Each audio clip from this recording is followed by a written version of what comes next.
Olá, meus alunos, bom dia para quem está me assistindo de manhã e boa tarde para quem está me assistindo de tarde. Hoje a gente vai iniciar com a aula de emergências clínicas. Vamos dar continuidade ao que a gente já estava fazendo na aula passada, tá bom? Então tá aí, ó, na página 121 para vocês acompanharem junto, tá? Vocês vão dar uma lida e aí vocês vão acompanhar também no slide que eu disponibilizei para vocês no grupo, tá? Todos os grupos têm um slide lá disponível, tanto dessa aula quanto do método START. Como eu iniciei essa aula com vocês, com todas as turmas, as 3 turmas pararam em pontos diferentes. Então eu vou iniciar da onde a última turma parou, tá? Para que não haja prejuízo em nenhuma turma. Alguns vão falar que, professora, eu já assisti essa aula. E outros vão falar, não assisti. Então, quem for assistir novamente vai recapitular. Quem não assistiu vai aprender agora com todos os outros, tá bom? Então vamos iniciar. Essa primeira parte aqui do algoritmo do ANLS eu já passei para vocês na aula. Exame primário do AVDI também já passei para vocês. O exame secundário com o OPQRST também já falei com vocês na aula para todas as turmas. E o Sampler também. Então agora a gente vai iniciar a emergência clínica em si, ok? Vamos lá. As emergências clínicas são estados graves de saúde que não foram causados por nenhum fator externo. São normalmente consequências de uma doença pré-existente. Então não é uma doença que já está instalada, que não está instalada nesse paciente, tá? Para ser considerado como emergência clínica, é uma doença pré-existente, tá? Doença pode ser entendida como um desequilíbrio das funções que mantém a vida de um organismo, cujas manifestações apresentam-se como sinais e sintomas. O que são sinais e sintomas? Sinais é aquilo que eu estou vendo nesse paciente. E os sintomas são as queixas que ele vem apresentando para mim. Isso eu tenho que saber identificar, tá? Situações de emergências devem ser identificadas por socorristas treinados, obedecendo os protocolos de trabalhos específicos. Então, todos os serviços de saúde, eles têm um protocolo institucional. Nem todos os protocolos são iguais, tá? Cada instituição tem o seu protocolo de atendimento. Então, cada um, tá? No seu serviço de saúde vai seguir o seu protocolo. Os casos que não se apresentam como emergência podem ser classificados com outro nível de urgência médica. O que é urgência? É uma atenção médica prioritária e precoce, tá? A emergência é uma atenção médica imediata. Isso aqui a gente já vem batendo na tecla desde o início do curso, na primeira aula lá, mais ou menos. A gente já vem diferenciando urgência de emergência, só pra gente fixar mais um pouquinho. Aqui eu vou trazer para vocês as principais emergências clínicas que a gente tem, urgências clínicas que a gente pode pegar, emergências a gente vai ver logo após. A hipóxia é uma urgência clínica. Agentes físicos como traumas mecânicos, agentes ambientais também são urgências clínicas. Agentes químicos e drogas, agentes infecciosos, infecção por vírus, bactérias, fungos e outros parasitas, a gente também inclui aqui nos agentes infecciosos. Reações imunológicas, baixa defesa imune, esses pacientes não têm anticorpos suficientes. Distúrbios genéticos são aqueles distúrbios de doenças hereditárias, tá? Ou seja, que passa de pai para filho e de geração em geração. Nós temos aí o exemplo da diabetes mellitus. E temos os distúrbios nutricionais. É aquele paciente que tem que ser bem avaliado, tá? E tem que ser realizado de maneira detalhada essa avaliação nesse paciente, porque ele pode ter baixo peso, ele pode ter uma anemia, e isso, né, e dentre outras coisas, isso pode levar a uma doença intestinal e ele se apresentar com algum quadro para mim que eu não identifique, não tenha não tenha especificamente um pensamento de que essa infecção intestinal é relacionada a um distúrbio nutricional. Todo o resto do paciente, todas as avaliações que eu fizer com o paciente, muitas das vezes vão estar normais. E aí pode ser que eu não ache um motivo específico para esse paciente estar apresentando tais coisas, tá? Ele pode, com esses distúrbios nutricionais, apresentar um desmaio, pode apresentar qualquer outra coisa, tá? Qualquer outro quadro que venha incluir aqui nesses distúrbios. Essas pessoas, né, que gostam de viver aí de dietas e tudo mais, dieta intermitente, e aí acontece que pode ser que a gente pegue esse tipo de paciente aí em qualquer local. Vamos entrar agora nas emergências clínicas propriamente ditas. Então, a primeira coisa aqui que a gente vai pegar são desmaios, tá? Qual a definição de desmaio? Perda de consciência temporária, diminuição significativa ou interrupção momentânea do fluxo sanguíneo para o cérebro. Pode ser causado por emoções fortes, medo, angústia, surpresa, hipoglicemia, que é a baixa da glicemia no organismo do paciente, calor excessivo. Esse paciente pode ter pode estar em um local onde esteja muito abafado, e aí possa ser que esse paciente tenha aquela sensação de desmaio e acabe desmaiando mesmo. Anemia ou sangramento volumoso. Todos os pacientes do sexo feminino que têm um desmaio sem um motivo aparente, a gente costuma perguntar se essa mulher está menstruada. Por quê? Sangramento volumoso, tá? Esse sangramento pode ser por conta da anemia, tá? Pode causar uma anemia e aí causar esse desmaio, essa sensação de desmaio desse paciente. Possa ser que ela esteja mesmo sangrando lá no X, na nossa avaliação, possa ser que ele apresente o X e aí cause o desmaio, e aí esse desmaio decorrente do choque hipovolêmico, né? Também mudanças bruscas de posição.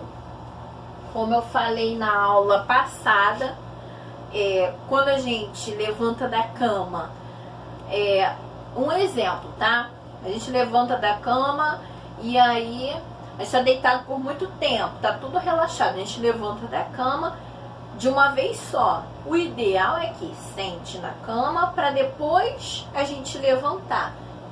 Muitas das vezes acontece, né, da gente levantar de uma vez e sair cambaleando por aí, com uma sensação de que as coisas estão rodando, e às vezes pode acontecer o desmaio, mudança brusca de posição. O que provoca um desmaio?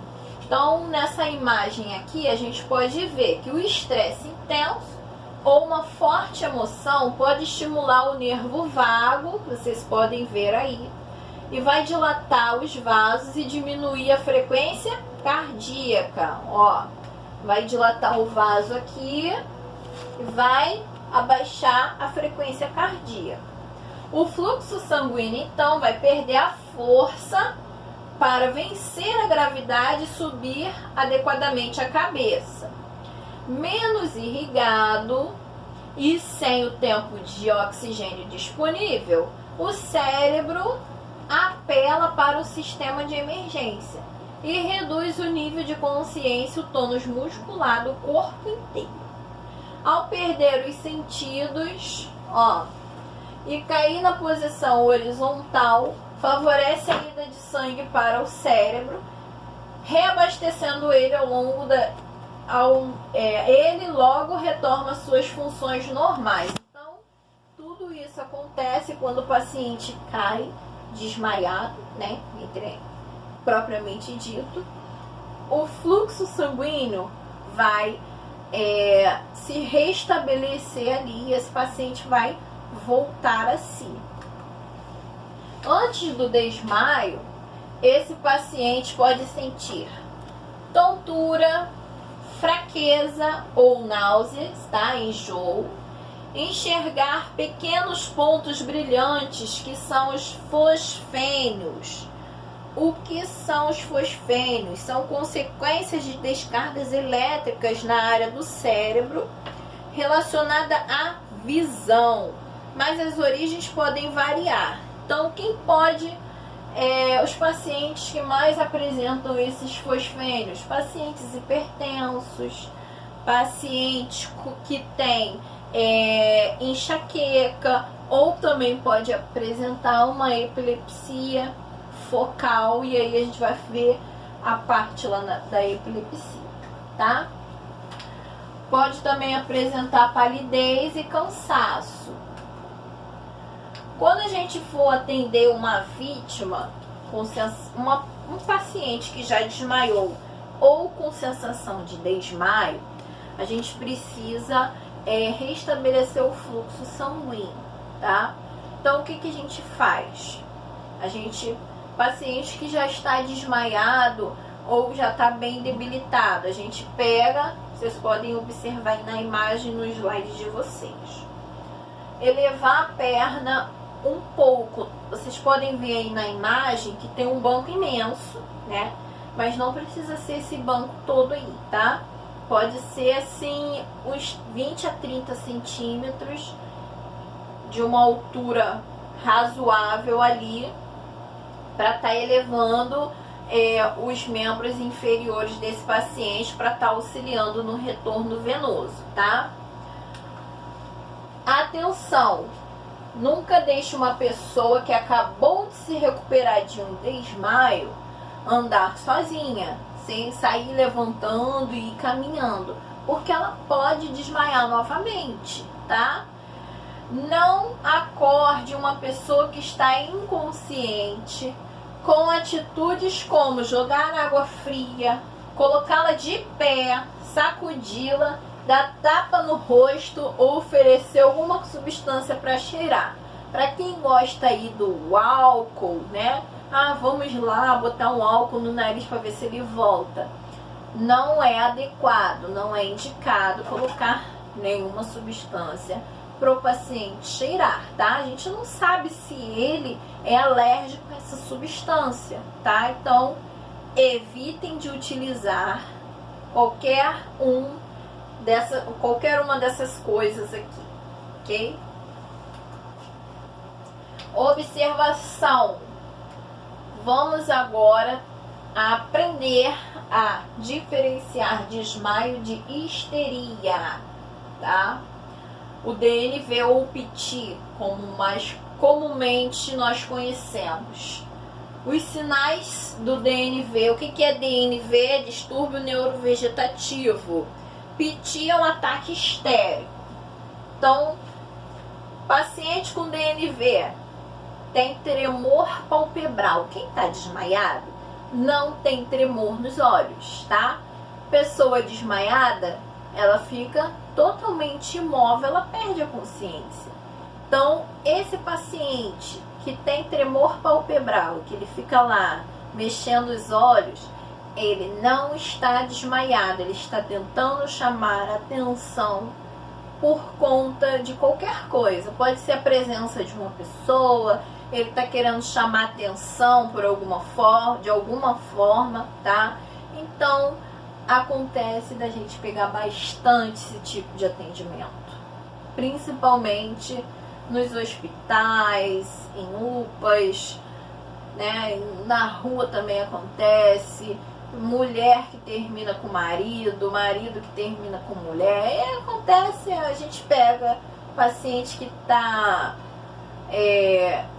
tentando chamar atenção de alguma forma, e aí a gente acaba, não é um diagnóstico, né? Porque a gente não pode diagnosticar nada.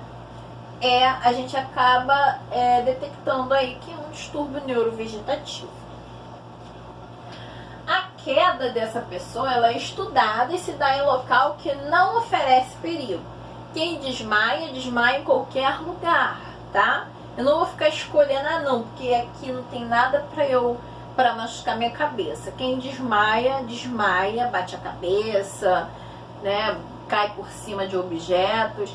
Essa pessoa aqui, ela estudou o local onde ela vai desmaiar e ela vai desmaiar lá da melhor forma possível para não se machucar. Apresenta respiração profunda e suspirosa e não melhora com as medidas empregadas para facilitar a irrigação cerebral. Elevar lá um membro, ela não melhora.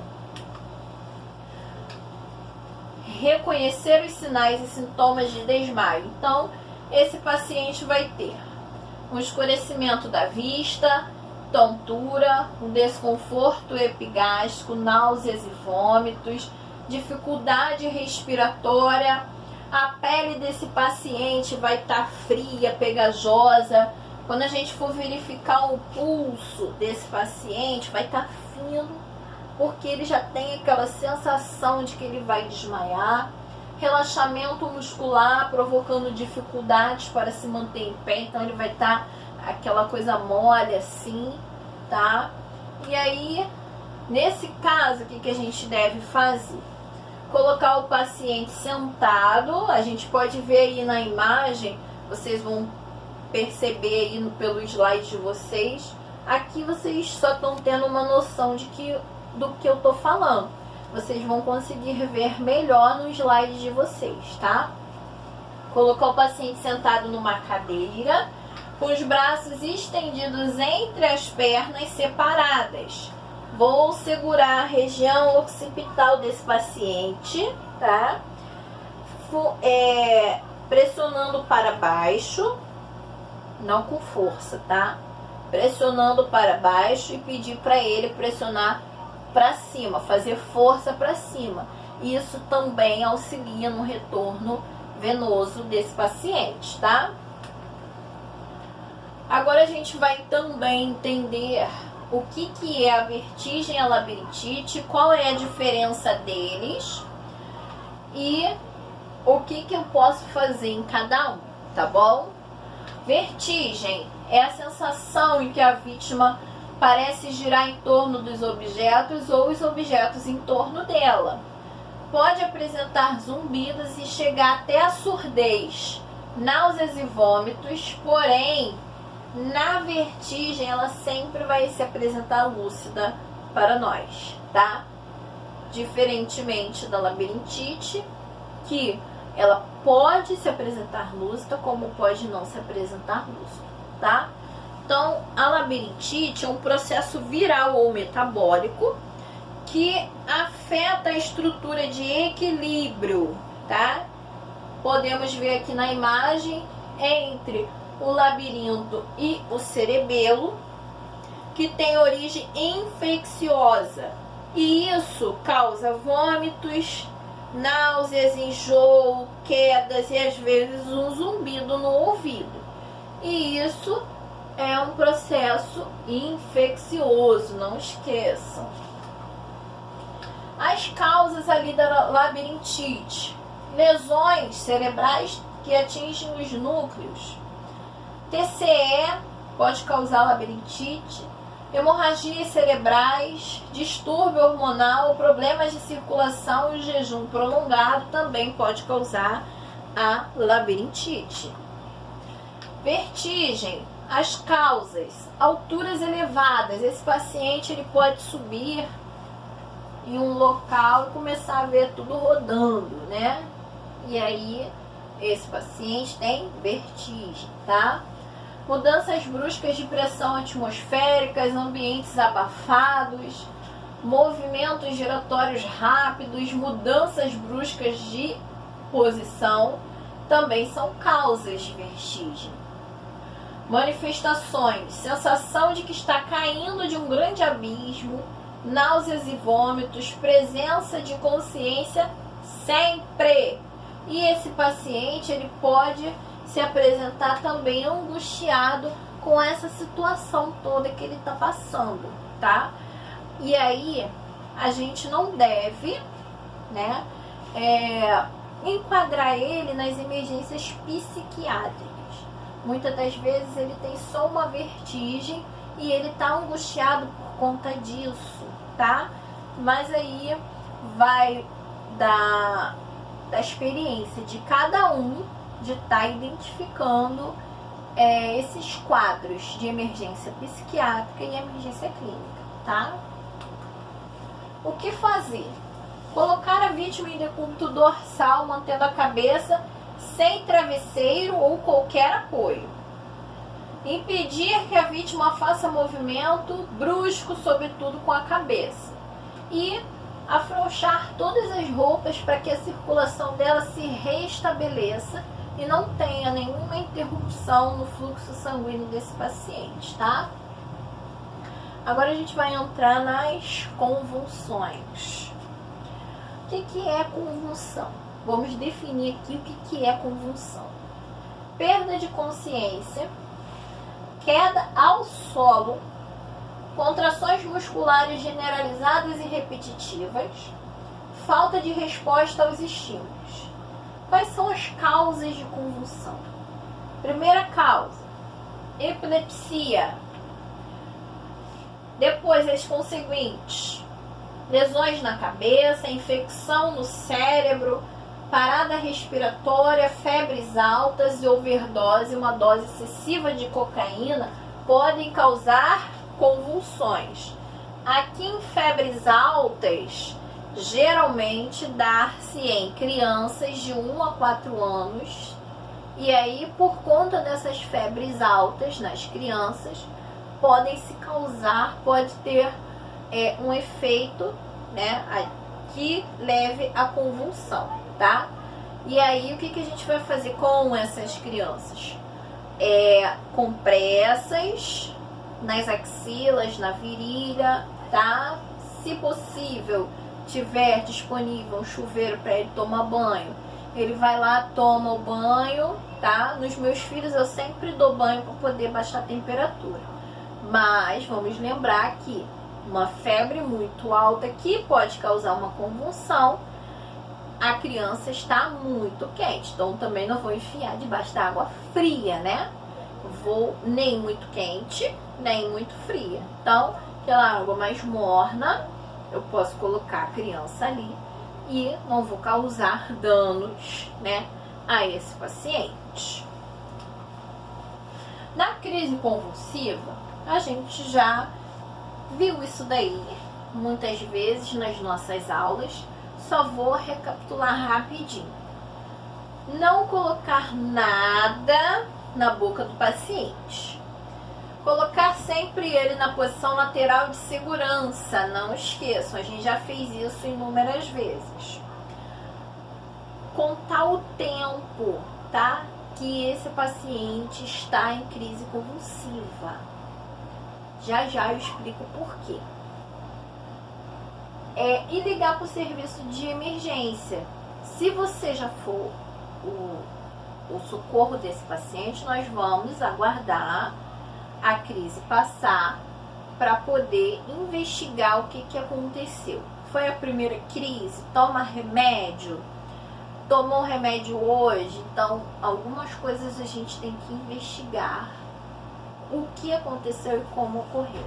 tá? Epilepsia. O que é epilepsia? São convulsões recorrentes. É uma doença crônica. Acontece as convulsões recorrentes, desculpa. É uma doença crônica e é uma atividade elétrica anormal do cérebro. Não necessariamente a pessoa desmaia. Ela pode ter uma crise de ausência. Então, esse paciente que apresenta epilepsia tem uma atividade elétrica anormal no cérebro. Pode ser que ela venha apresentar uma crise convulsiva, tá? Mas não necessariamente ela precisa apresentar uma crise dela ficar se batendo ao solo, tá? Ela pode ter uma crise de ausência. Ela tá olhando para você e tá tendo a crise epilética, tá? Ela pode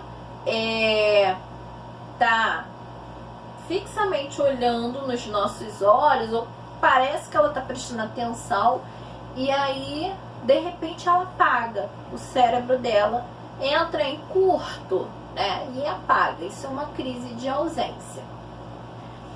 Tem como ver através do eletroencefalograma, tá?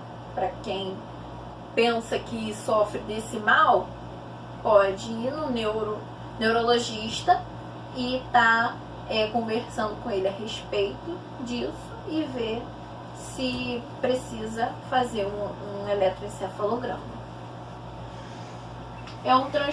A epilepsia é um transtorno neurológico crônico que atinge cerca de 0,5 a 1% da população. Então, parece um número insignificante, mas 1% da população é um número significante em relação a esse mal, porque ele pode ser tratado farmacologicamente, tá? Tomando com remédio, e ele pode ser tratado, não necessariamente, tá? De uso indiscriminado. Ah, não fui no médico, vou lá e tomo um remédio que o meu vizinho me receitou.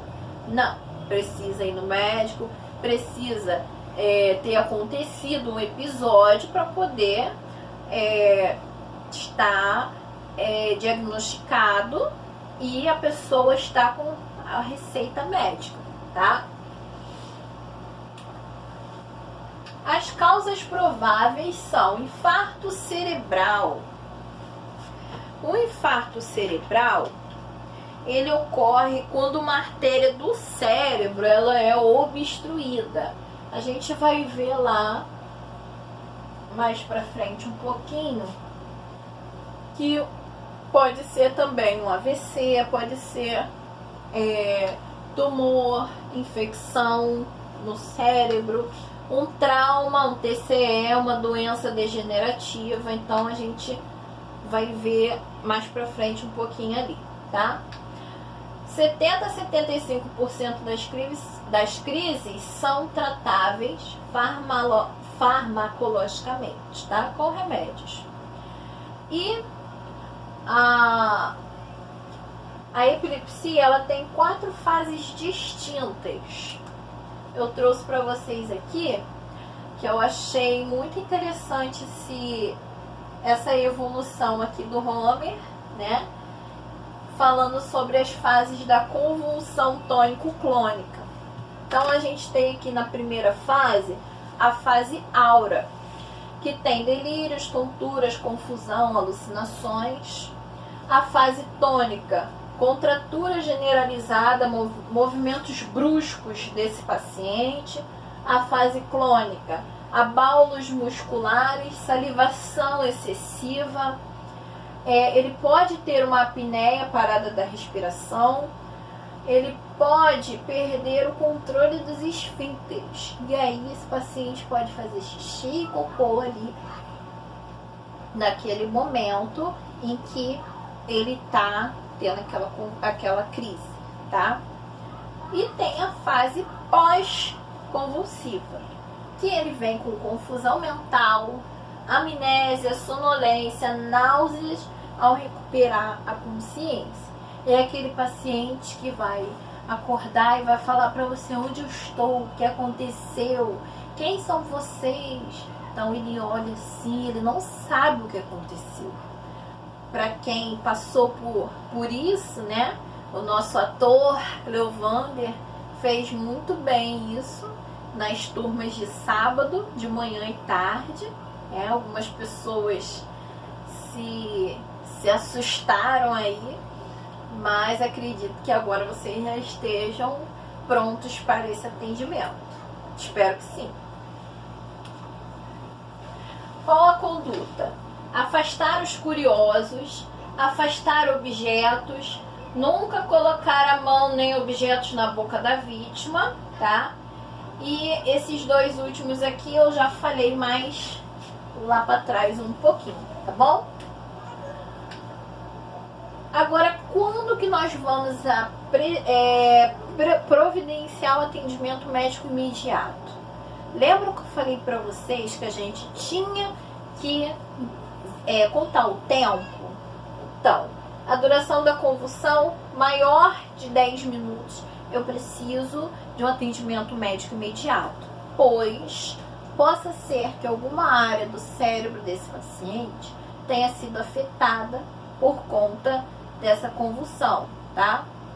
E aí eu preciso saber se esse paciente tem a epilepsia ou simplesmente não, porque é uma coisa grave. Ou foi só uma crise convulsiva que já é recorrente ou nunca aconteceu.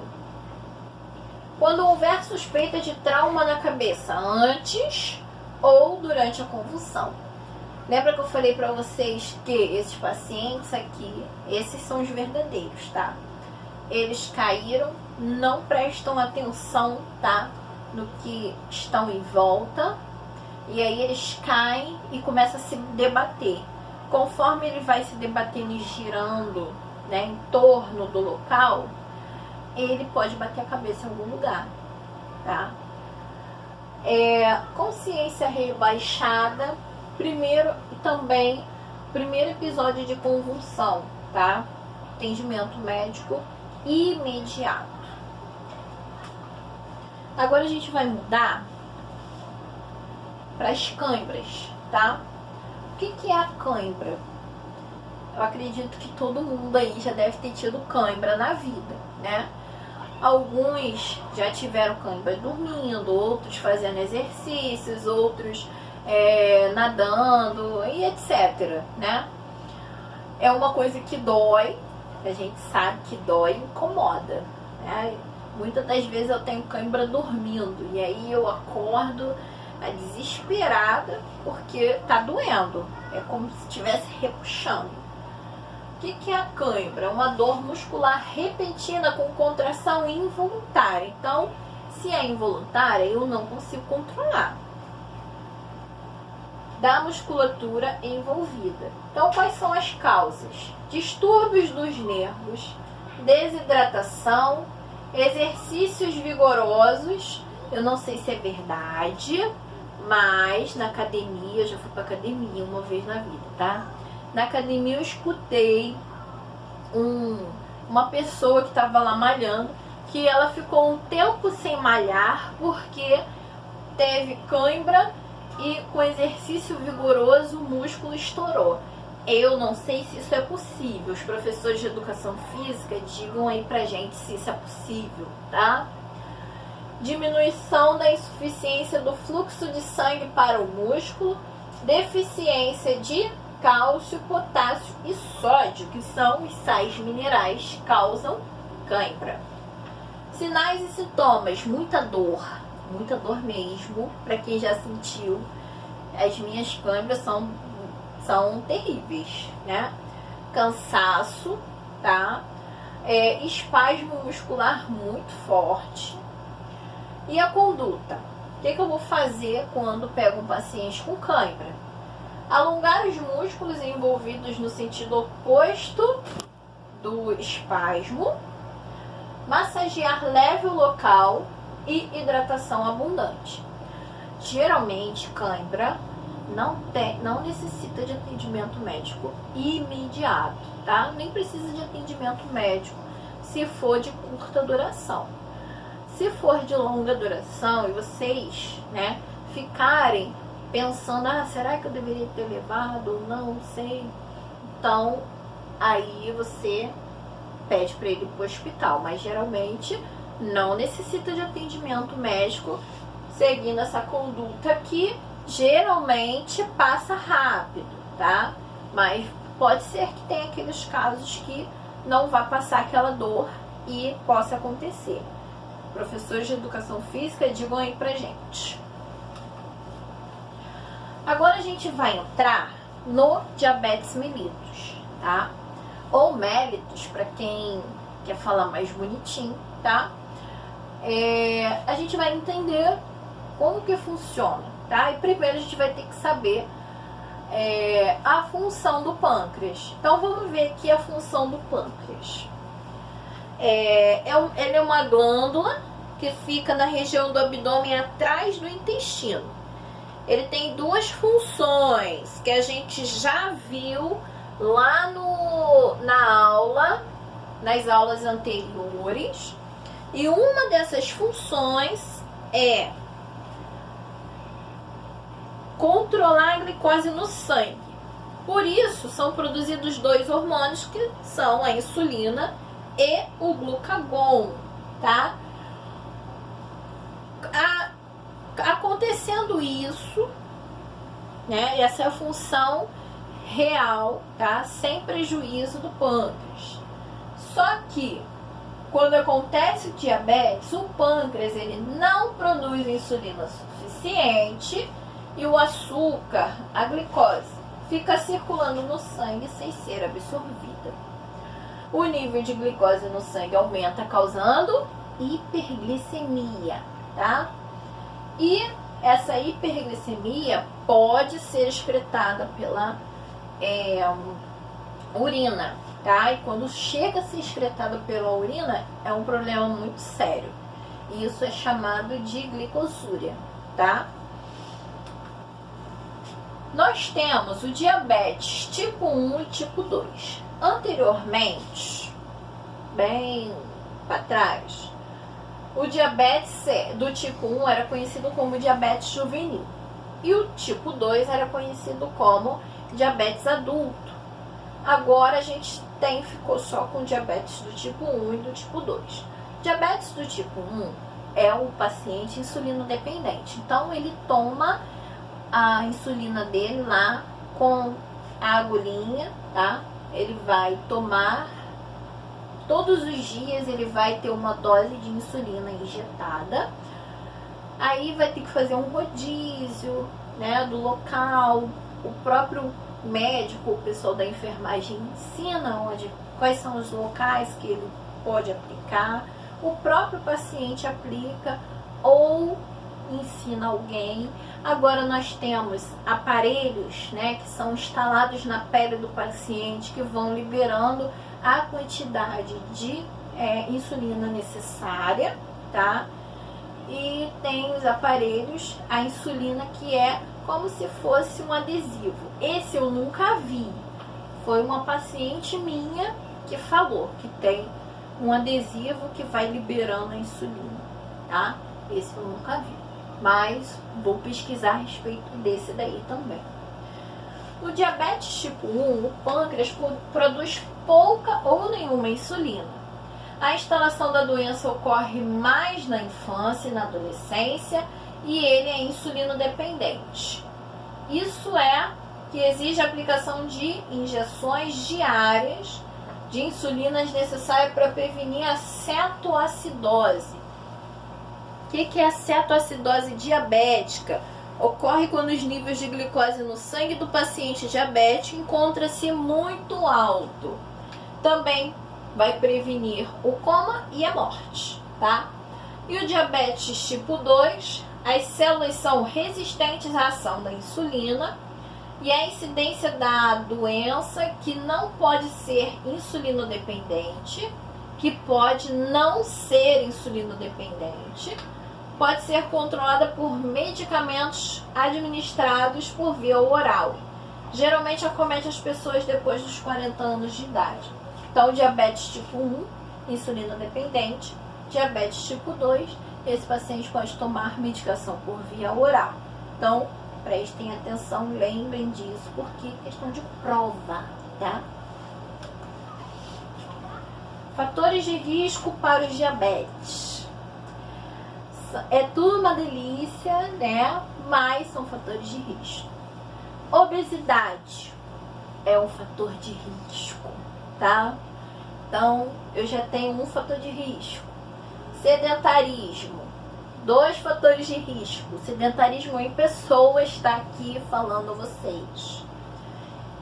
Má alimentação também. Então, eu tenho todos os fatores de risco para paciente diabético. Má alimentação influencia muito, tá? Quais são as consequências da diabetes? Então, tudo que a gente faz na vida tem uma consequência. Vou comer hambúrguer mesmo, adoro aquele podrão. Posso comer, não tem nada contra, eu como mesmo, gente. Ah, é uma delícia. Mas eu estou me controlando, tá? Tudo na vida tem uma consequência. Então, tudo que eu comer agora, daqui a um tempinho vai aparecer lá, tá? Tudo na vida que a gente fizer, vou comer porque eu não tenho nenhuma doença, não tem nada. Mas mais na frente, quando a gente vai envelhecendo, a gente começa a perceber as consequências daquilo lá, tá? Pode não aparecer agora, mas uma hora pode aparecer. Então vamos lá, consequências do diabetes. Acidente vascular cerebral, a gente vai falar mais na frente sobre o AVC, tá? Danos permanentes ao rins, dificuldade de cicatrização. Esse paciente, ele tem uma dificuldade, os pacientes diabéticos, eles têm dificuldades de cicatrização. Então, qualquer feridinha que aparece no corpo desse paciente não cicatriza fácil. Chega a abrir, né? Pode chegar a infeccionar, pode chegar a necrosar e aí a gente perde o membro desse paciente, né? O membro amputado, infelizmente. Retinopatia e cegueira. O que é retinopatia diabética? Ela é causada por danos aos vasos sanguíneos no tecido da parte traseira do olho. Então, a retina desse paciente é afetada. O ataque cardíaco, paciente obeso mais diabetes, né? O paciente obeso e diabético, ele tem uma grande chance de ter um ataque cardíaco. E a neuropatia periférica são a fraqueza, dormência e dor devido a danos nos nervos, normalmente nas mãos e nos pés, tá? Esse paciente se queixa bastante de dor. Sintomas da diabetes: muito sono. Esse eu tenho muito, é excessivo. Fome frequente, também. Infecções vaginais, tem não. Problemas sexuais, vamos tomar cuidado aí, hein, povo. Formigamento nas mãos e pés, tá? Sintomas da diabetes. Emagrecimento, esse também desse mal eu não sofro. Emagrecimento, sede excessiva, tá? Paciente diabético, ele sente muita sede. E aí, por conta disso, ele urina bastante. Então, ele urina demais, tá? Feridas que não se curam. E ele pode vir a apresentar uma visão embaçada. Nem tudo que está aqui vai aparecer de vez, de uma hora para outra, nos pacientes diabéticos. Pode ser uma coisa aqui, outra coisa ali, tá? Mas ele tem sempre mais de 3 desses sintomas aqui, tá? Tratamento. Aí é uma coisa gradativa, tá? Manter o peso adequado é importante para o paciente não desenvolver a diabetes ou controlá-la, tá? Praticar atividades físicas, evite ficar parado. Então, professores de educação física, Edson, parabéns pelos vídeos que você fez aí pra gente, tá? Eu ainda não fiz, mas vou fazer suas séries. Super massa. Professores de educação física, ponham-se aí à disposição para tirar o pessoal aí do sedentarismo. Tenha uma alimentação saudável, tá? É bom, é gostoso comer aquele lanche do McDonald's, é maravilhoso. Mas tudo na vida tem uma consequência, né? A gente falou sobre isso ainda agora. Diminua ou abandone o consumo de bebidas alcoólicas. Vai ter muita gente aí. Se eu tivesse ao vivo, eu sei que ia ter um zoom aí. Vai ter muita gente aí falando sobre isso. Mas a gente sabe que é um fator de risco e o tratamento é a diminuição. O abandono, eu acredito que seja um pouquinho mais difícil para aqueles que já estão acostumados, mas a gente vai falar sobre o alcoolismo também, tá? Não fume. Também vão ter, né, o pessoalzinho aí que gosta de fumar, mas diminuir um pouquinho também é um tratamento aí para o paciente diabético. Diminuir o sal da comida e ler os rótulos dos alimentos, evitando os com maior teor de sódio. Paciente, o que tem a ver o sal com o paciente diabético? Sal, hipertensão e açúcar, que é o diabético. Paciente diabético, ele tem uma propensão de ficar hipertenso.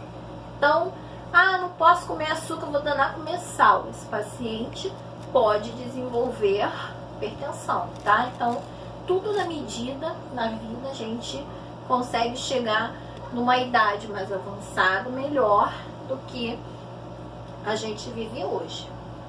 Tomar medicação conforme orientações médicas, tá?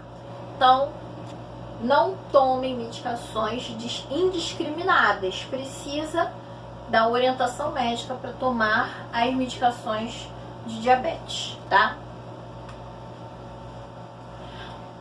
Esses pacientes, eles podem chegar, tá, num grau mais avançado ou coma diabético, que é a alta concentração de glicose no sangue. É uma hiperglicemia, só que é uma alta concentração, tá? As causas: baixas concentrações de insulinas. Então, quando o paciente chega a um coma diabético, vocês podem ver aí na imagem que ele fica em coma, né? O próprio nome já diz. Cetoacidose diabética, outra complicação da diabetes, tá? Cetoacidose diabética é uma complicação mais séria para quem tem o diabetes mellitus.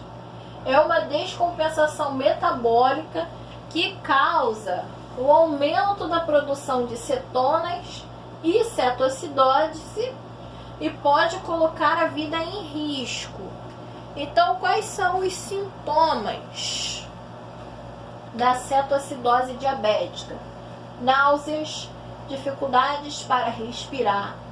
Ao respirar, o próprio paciente vai sentir um cheiro de fruta ou álcool. O hálito dele tem cheiro, pra gente, cetônico. Parece que ele tá azedo. Esse paciente, quando a gente pegar um cheiro desse, ele é característico de cetoacidose diabética.